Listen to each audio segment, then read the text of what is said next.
함께 식구들이 될 수 있기를 바랍니다. 지혜로운 사람은 다음에 세 가지 문제를 생각할 줄 알아야 합니다. 첫째는 내가 누구냐, 나 자신이 누구냐 라고 하는 문제를 생각할 줄 아는 사람이 지혜로운 사람입니다. 세상의 그 어떤 것보다 먼저 나 자신을 아는 일이 가장 중요한 일이기 때문입니다. 그리고 두 번째는 자신의 나이를 아는 것입니다. 여기서 물론 나이는 주민등록 나이를 얘기하는 것은 아닙니다. 자신의 나이를 모르는 사람이 어디 있겠습니까? 그런데 간혹 젊은이가 늙은 척하는 거 재미없는 일이고요, 연세 드신 어르신이 너무도 젊은 척하는 것, 그것도 조금 그렇습니다. 자신의 나이를 잘 알아야 합니다. 자기가 생애의 어느 지점에 와 있는지 분명히 알고 사는 지혜로운 사람이 되어야 한다는 말입니다. 내가 할 수 있는 일, 내가 할 수 없는 일, 내가 가질 수 있는 것, 가질 수 없는 것, 변하는 것, 변치 않는 것, 그것이 무엇인지 분명히 분별할 수 있는 지혜가 있어야 한다는 말입니다. 다른 말로 바꾸면 자신의 한계를 정확하게 아는 그런 지혜가 필요하다는 말씀입니다. 우리가 세상의 모든 걸 다 가질 수 없습니다. 모든 걸 다 알 수도 물론 없습니다. 남이 한다고 내가 할 수 있는 거 아닙니다. 남이 가졌다고 나도 다 가질 수 있는 거 아닙니다. 나의 소유, 내게 주어진 지식, 나에게 주어진 능력, 분명히 한계가 있다는 것을 알아야 합니다. 다음으로 끝으로 자신이 어디서부터 와서 어디로 가는지, 자신의 본래 성과 자신의 그 마지막을 아는 사람이 지혜로운 사람입니다. 우리가 오늘 현재를 살고 있습니다만 우리의 과거가 있지 않습니까? 그리고 분명 우리의 끝이 있을 거 아니겠습니까? 나는 본래 어떤 사람이었는지, 인간이란 본래 무엇인지 우리의 그 본래성, 뿌리를 알고 또한 우리의 마지막도 아는 사람이 지혜로운 사람입니다. 우리는 하나님께로부터 와서 생명의 주인이신 하나님이 이 땅에 우리의 생활을 허락하셔서 일정 기간 살다가 하나님이 부르시면 우리는 어김없이 그 부르심에 순종해야 하는 것이 우리 인생임을 항상 잊지 말아야 할 것입니다. 지난 수요일서부터 사순절 절기가 시작되었습니다. 4월 12일 부활주일까지 주일을 빼고 40일, 주일을 포함하면 정확히 45일이 되는데, 이 절기를 좀 우리가 더 힘써 그냥 건성으로 지나지 않고요, 좀 마음을 모아 정성껏 이 절기를 지켜가면 분명 하나님께서 우리에게 신앙의 새로운 은혜와 축복을 주실 줄로 믿습니다. 그런데 그렇지 못하고 여느 때와 같이 똑같이 지내면서 2009년도에 부활주일에 어떤 믿음을 바란다, 그런 건 잘못된 생각이죠. 무슨 수고도 하지 않고 무슨 결과를 기다리는 겁니까? 그거는 신앙이 아닙니다. 잘못된 신앙입니다. 우리가 사순절 기간 동안 더욱더 말씀에, 복음서에 더 집중하고 또 힘써 기도도 하고 모일 때마다 열심으로 모이면서 하나님께 시간과 마음을 드릴 때 하나님께서 그런 준비된 은혜의 그릇 속에 영육간의 복을 주실 줄로 분명히 믿습니다. 얼마 전 교계 일간지에 이런 기록이 있는 것을 보았습니다. 사순절을 시작하면서 사순절 기간 동안에는 특별히 우리 그리스도인들은 과소비와 자기 중심적인 삶을 회개하고 경건과 절제로 금식하며 이웃과 더불어 화평하는 자세를 가져야 한다, 그렇게 말을 하면서 희망과 고난을 넉넉히 이기는 부활신앙을 죄확인할 수 있는 그런 기간이 되어야겠다, 그렇게 주문을 합니다. 초대교회에서부터 사순절 기간에 십자가의 순환을 명상하고 금식하고 회개하는 가운데 세례를 준비했고, 새로 세례받는 교인들에게 감격적인 부활주의를 맡게 했던 것이 교회 역사에 나타나 있습니다. 이 사순절 기간 동안은 성내전적인 삶 속에서 교회 공동체의 자기 정체성을 확실히 내는 그런 시간이었으며, 자신의 주님의 지지된 삶을 새롭게 정비하는 회개와 참회 기간이었다고 소개합니다. 특별히 장신대 주승준 교수는 한국교회는 사순절 정신에 따라서 부활을 향해 나아가는 하나님의 백성 공동체로서 나라와 민족을 위해 헌신하고 희생하는 쪽으로 나아가야 한다라고 방향을 제시합니다. 성도 역시 이웃의 아픔을 나누고 자기 것을 포기하고 희생과 절제의 삶을 사는 게 필요하다고 특별히 방향을 제시하면서, 어떤 교계의 지도자는 TV나 인터넷에 빠진 현대인들은 자신이 가던 길을 멈추고 사순절을 맞아 성장에만 올인해왔던 내면을 깊이 성찰하는 기회를 가져야 한다면서, 자녀들이 좀 더 나누고 실천하는 신앙이 될 수 있도록 가정예배와 그리고 말씀 묵상을 통하여 신앙을 전수시켜 가야 한다, 그렇게 제시한 바도 있습니다. 아무쪼록 남은 한 달여 동안도 우리가 이런 내용들을 깊이 마음에 새기면서 사순절 은혜롭게 열심히 적극적으로 우리 함께 지내는 가운데 하나님의 크신 은혜와 축복이 함께 하시기를 주의 이름으로 축원합니다. 오늘 본문 말씀은 우리가 잘 알고 있는 마태복음 5장, 6장, 7장 가운데 나오는 6장의 말씀인데요, 소위 산상보훈, 산상수훈이라고 하는 그 말씀 가운데 일부입니다.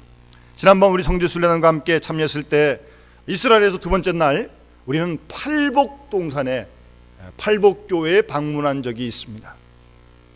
그러니까 이 말씀을 하시던 그 자리죠.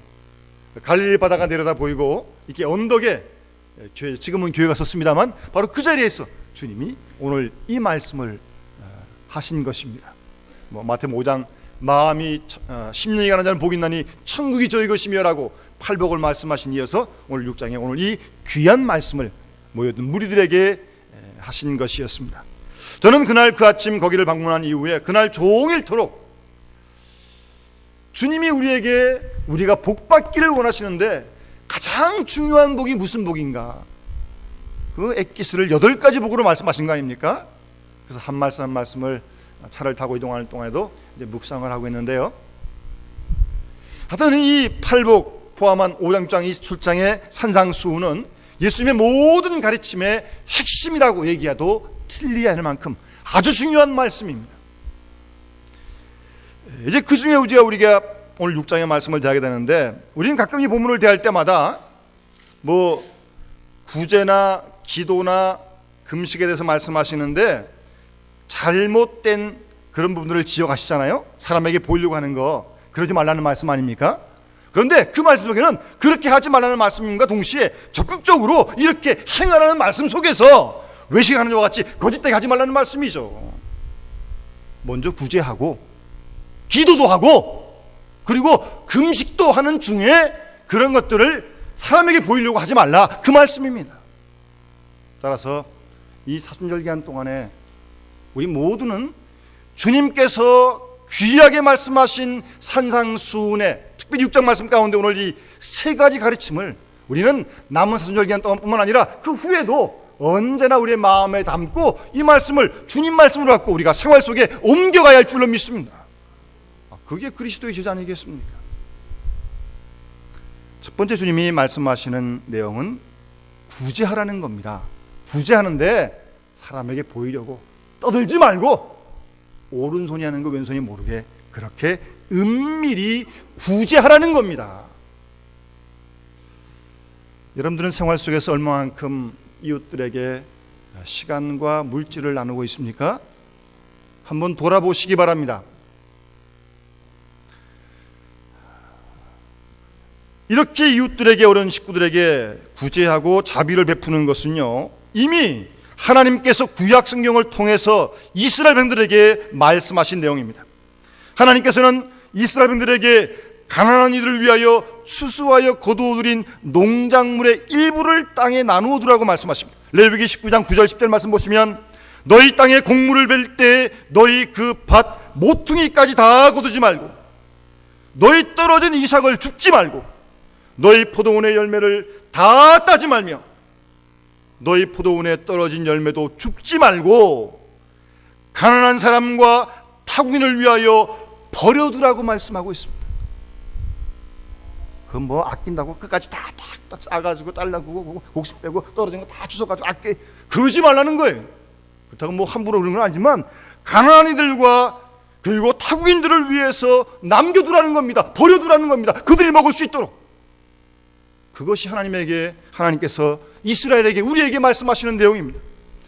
뿐만 아니라 3년마다 11조를 거두어가지고 그 11조를 주위에 어려운 땅을 갖지 못한 이웃들에게 나눠주라고 말씀하고 있습니다. 신명기 14장 28절 이하에 매 3년 끝에 그 해의 10분의 1을 다 내어서 너희 성읍에 저축하여 너희 중에 분깃이나 기업이 없는 레위인과 너희 성중에 우가는 객과 고아와 과부들로 와서 먹어 배부르게 하라. 그리하면 내 하나님 여호와께서 너희 손으로 하는 범사에 내게 복을 주시라고 분명히 약속하십니다. 하나님의 관심이에요. 해도 되고 안 해도 되는 게 아닙니다. 하나님이 분명 우리의 주의 이웃들에게 그런 관심을 갖고 구제하고 자비를 베푸실 것을 이미 말씀하셨어요. 신약 성경의 예수님께서도 여러분 잘 아시는 마태복음 25장 최후의 심판 비유에서 오른쪽 무리들에게 이렇게 말씀하지 않습니까? 그때 임금이 그 오른편에 있는 자들에게 이르시되 내 아버지께 복받을 자들이여 나와 창세로부터 너희를 위하여 예비된 나라를 상속하라 라고 그들에게 축복하지 않습니까? 그 주님이 그들에게 말씀하십니다. 임금이 대답하여 가로되 내가 진실로 너희에게 이르노니 너희가 여기 내 형제 중에 지극히 작은 자 하나에게 한 것이 곧 나에게 한 것이다. 그들은 그하고도 몰랐어요. 그들에게 하나님께서는 예비된 하나님 나라를 상속하라고 축복하십니다. 주님께서도 우리에게 가난하고 부족한 이웃들을 돌아볼 것을 분명히 말씀하신 것입니다. 사도 바울도 성도에 쓸 것을 공급하며 손 대접하기를 힘쓰라고 말씀하셨고요. 사도 요한은 요한일서 3장 17절 말씀에 누가 이 세상 재물을 가지고 형제의 궁핍함을 보고도 도와줄 마음을 갖지 아니하면 그 마음을 막으면 하나님의 사랑이 어찌 그 속에 거할 거냐 라고 분명히 지적하고 있습니다. 여러분 생활 속에서 만나는 이웃들에게, 특히 어려운 식구들에게 여러분 할 수 있는 생활 속에서 알 수 있는 시간, 물질 같이 구제하고 자비를 베풀 수 있길 바랍니다. 그러면서 사순절 절기를 보내야 그게 은혜롭고 그런 믿음이 하나님께서 축복을 주시는 거죠. 그래서 교회적으로 보게 되면 사순절이 시작하는 지난 2월 25일 제2수요일 그때는 어떤 교회들은 그날 헌금을 해가지고 그 헌금은 구제하는 데만 쓰는 그런 교회들도 있습니다. 바로 이런 예수님 말씀, 하나님 말씀을 따라서 그렇게 순종하는 것입니다.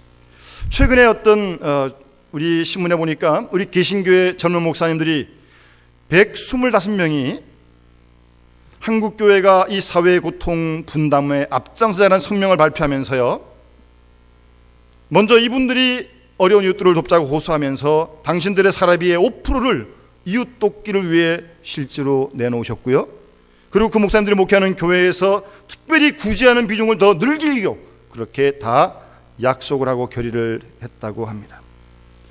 그건 교회만 그러는 게 아니에요. 인천시 교육청 내 교사와 교직원들은요, 이제 곧 받을 상여금의 5%에서 10%를 다 떼어가지고 대졸 미취업자 일자리를 만드는 데 쓰기로 했다고 합니다. 인천시 내 교육청 직원과 교사가 23,000명인데 그중 한 절반가량이 교사 중에 참석하고 교육행정적 공무원 가운데 3,000명이 여기에 동참하기로 약속을 했다고 합니다. 얼마 전 신문을 보다가 일산의 어떤 교회에서 어려운 이웃들에게 소액 금융 대출을 하더라고요. 특히 그 대상은 세터민들, 탈북자들이요, 그리고 신용불용자들, 그들에게 일정 기간 동안 소액을 무이자로 대출을 해주는 어떤 예산을 얼마큼 세워가지고 그런 구체적인 일들을 시행하는 것을 보면서 아주 신선한 도전과 충격을 받았습니다. 여러분, 주님께서 우리에게 산상보훈 중에 구제하라고, 자비를 베풀라고 말씀하십니다. 하나님의 관심이며 베풀되 오른손이 아닌 거 왼손이 모르게 은밀한 중에 하라고 말씀하십니다. 두 번째, 오늘 본문 속에서 주님이 산상 중에 우리 사순절만 우리에게 말씀하시는 두 번째 교훈은 기도하라는 것입니다. 기도를 해야 된다는 거 우리가 너무나 잘 알고 있는 거 아닙니까? 기도가 우리 그리스도인의 영혼의 호흡이니까 호흡을 못하면 죽듯이 기도하지 않으면 그리스도인답게 살 수 없는 거죠. 그러니까 기도하라는 말씀은 아무리 강조해도 지나침이 없는 것입니다. 그 누가복음 11장, 누가복음 18장에 계속 보게 되면 주님은 기도에 관해서 말씀하시면서 우선은 기도하라는 겁니다. 시간을 내서 마음을 쏟아 기도하라는 거예요. 누가복음 11장에는 지금 어떤 사람이 친구가 왔는데 집에 떡이 없어요. 옆집 가서 지금 떡을 빌려고 막 문을 두드립니다. 예? 다 잘라고 누웠는데 귀찮잖아요. 친구라는 이유 때문에 안 줄 수 있지만 너무 간절하게 문을 두드리니까 안 줄 수 없다는 거예요. 하물며 하나님께서 구하는 자에게 주시지 않겠느냐? 왜 안 구하느냐? 그런 말씀이죠. 누가복음 18장에는 주님께서 불의한 재판관의 비유를 말씀하시면서 불의한 재판관도 사람을 무시하고 하나님을 모르는데 과부가 와서 하도 졸르니까 귀찮아서 들어주는데 하물며 하늘에 계신 너희 아버지일까 보냐? 막 그렇게 말씀하시는 데는 그렇게 표현은 되어 있지 않지만 이 제자들도 역시 기도를 좀 안 했던 것 같아요. 확실히. 그러니까 좀 왜 기도하지 않느냐? 그렇게 말씀하지 않으시면서 이렇게 비유로 주님께서 좋게 말씀하신 거예요. 항상 기도하고 쉬지 말고 힘쓰라는 거예요. 기도하라는 겁니다. 열심히 기도하라는 거예요. 열심히.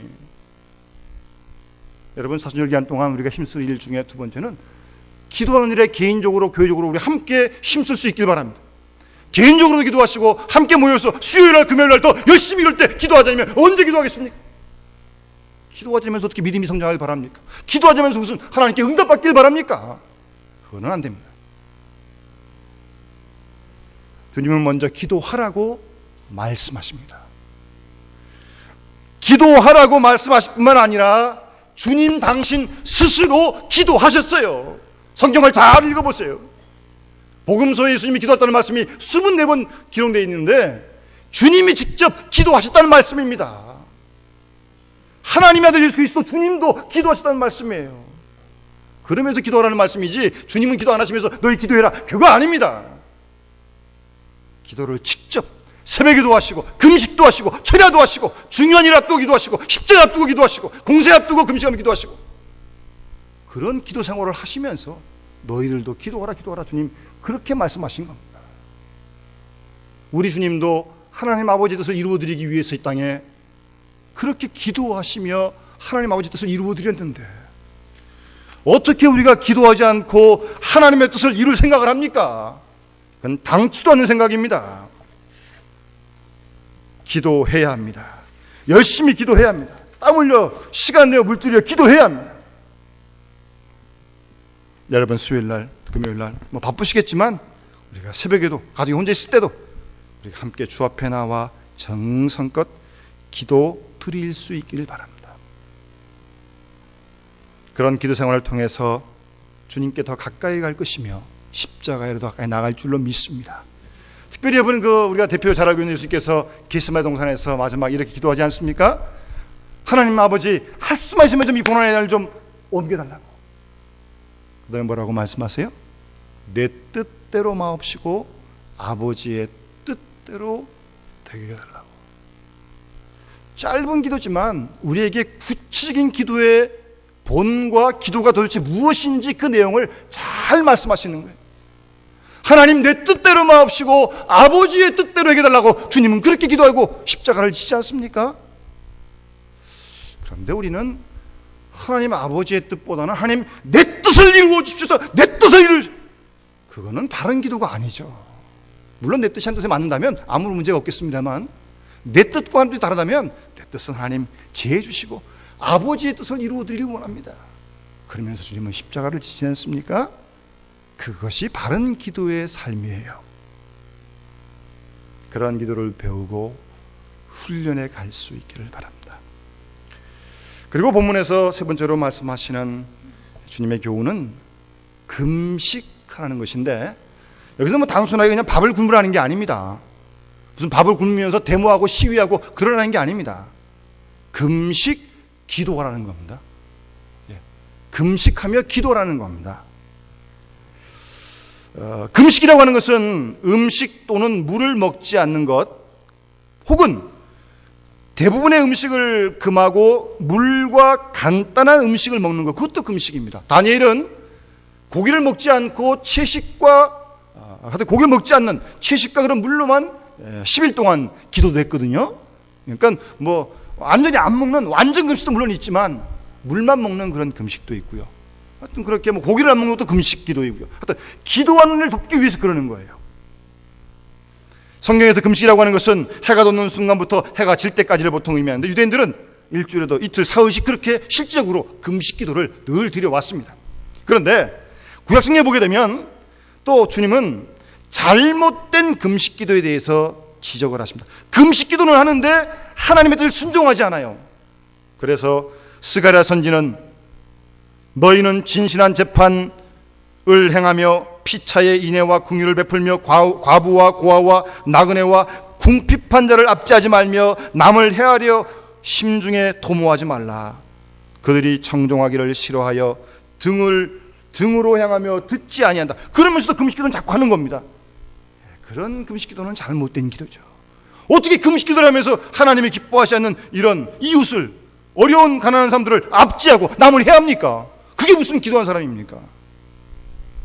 그런 것들을 물론 지적도 합니다만, 느헤미야에도 보게 되면 그러나 백성들이 회개할 때 굵은 베옷을 입고 티끌을 뿌리면서 실제로 금식기도 했습니다. 특별히 이스라엘 백성들은 속죄일 때 1년에 한 번씩 모두가 다 금식하는 그런 규정이 있었습니다. 신약성경도 보게 되면 때로는 마귀를 쫓기 위해서 금식기도 했다는 기록이 있고요. 초대교회 때는 선교사와 장로들을 임명할 때 금식기도 했습니다. 얼마나 중요한 일입니까? 그 일을 앞두고 금식기도 했어요. 오늘날 우리 그리스도인들도 영적인 훈련을 위하여 더 금식기도를 실제로 해야 할 것입니다. 뭐 밥을 굶든 육식을 좀 제하든 좋아하던 음식, 커피나 등등을 좀 조절한다거나, 아니면 좋아하는 TV나 아니면 인터넷도 적절하게 조절하는 것도 어떤 의미로 기도를 위한 좋은 절자가 되는 거 아니겠습니까? 우리 금식기도의 유익은요, 성경을 보면 우리가 잘 알 수 있는데, 모세는 40주야를 금식기도한 후에 하나님께 십계명을 받았습니다. 다니엘도 10일간 채식과 물만 먹으면서 믿음을 지켰고요. 엘리야는 이사벨을 피해 도망갈 때 40주야를 금식하며 걸어서 호렙산에 도착하였고, 거기서 하나님의 음성을 듣게 됩니다. 세미한 음성을 듣게 됩니다. 예수님도 광야 40년 40일 금식기도 후에 공생애를 시작하시고, 사도 바울도 주님을 만난 직후에 3일 동안 금식기도한 후에 사역을 시작하지 않습니까? 이런 내용들을 보면 금식이 우리 신앙생활에 어떤 유익을 주는지 우리가 충분히 짐작할 수 있습니다. 저는 신학교를 다닐 때 금식하려고 한 건 아니고요, 수업의 과제가 3일 동안 금식이었습니다. 그래서 억지로 금식을 했습니다. 금식하고 금식 보고서를 써야 되니까 수업 시간에 숙제거든요. 그래서 3일을 금식하면서 학교 다니면서 수업 받으면서 한번 한 적이 있습니다. 해봐야 돼요, 이건요. 아무리 설명해도 소용없습니다.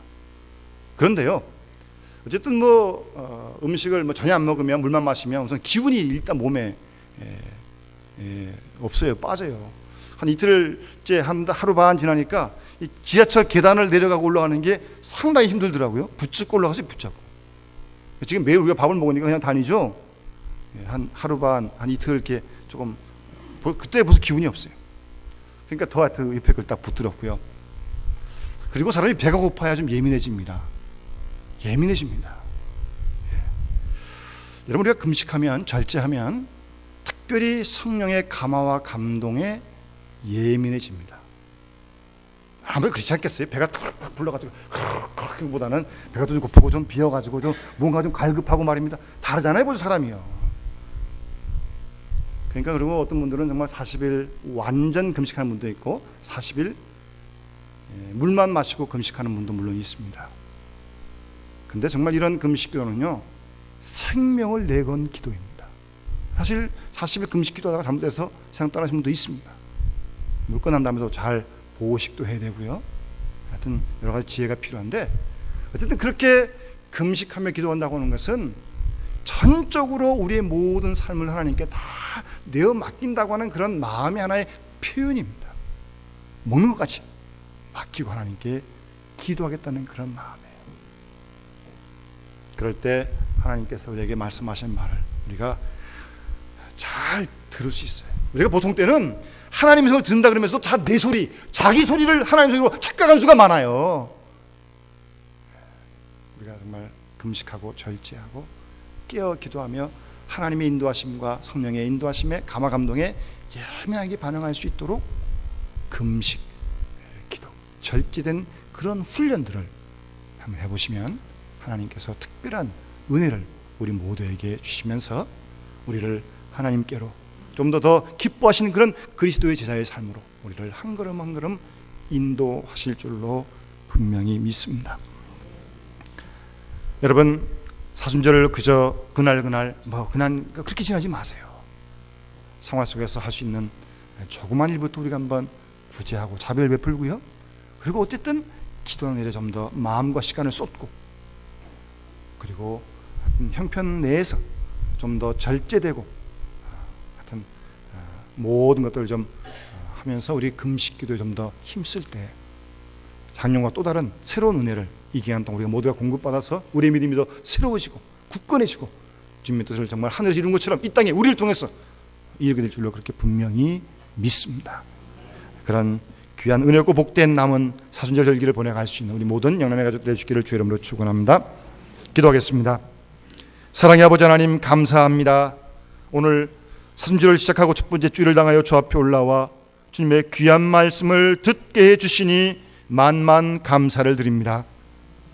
주님 친히 오늘 말씀을 통해서 우리에게 구제하라고 말씀하시고 또 기도하라고 말씀하시며 금식을 말씀하시는데, 주신 말씀을 마음에 새기며 남은 우리 사순절 기간 동안 실제적으로 우리가 이 말씀에 순종하여 우리가 받은 사랑을 기억하고 감사하며 우리 주위의 어려운 이웃들에게 자비를 베풀 수 있는 능력을 주시며, 주님이 기도하시며 기도하라고 말씀하신 것처럼 우리도 마음과 시간을 들여 홀로 함께 기도할 수 있는 능력을 주시고, 우리의 모든 생활을 절제하며 금식하며 기도할 수 있는 은혜를 허락하여 주셔서 주님의 삶처럼 하나님 아버지의 뜻을 하늘에서와 같이 이 땅에 우리를 통해, 우리 가정을 통해, 교회를 통해 이루어갈 수 있는 하나님의 거룩한 백성들로 삼아주시고, 우리 속에 아직 쓴 뿌리들, 병든 마음들, 치유되어야 할 모든 영육간의 질병들이 깨끗이 치유받아 좀 더 건강한 모습으로 주님을 닮아가는 주님의 거룩한 백성들이 되어줄 수 있도록 주께서 축복하여 주시옵소서. 함께 하신 주님의 은혜를 감사드리며 우리 구주 예수님의 이름으로 간절히 기도드리옵나이다. 아멘.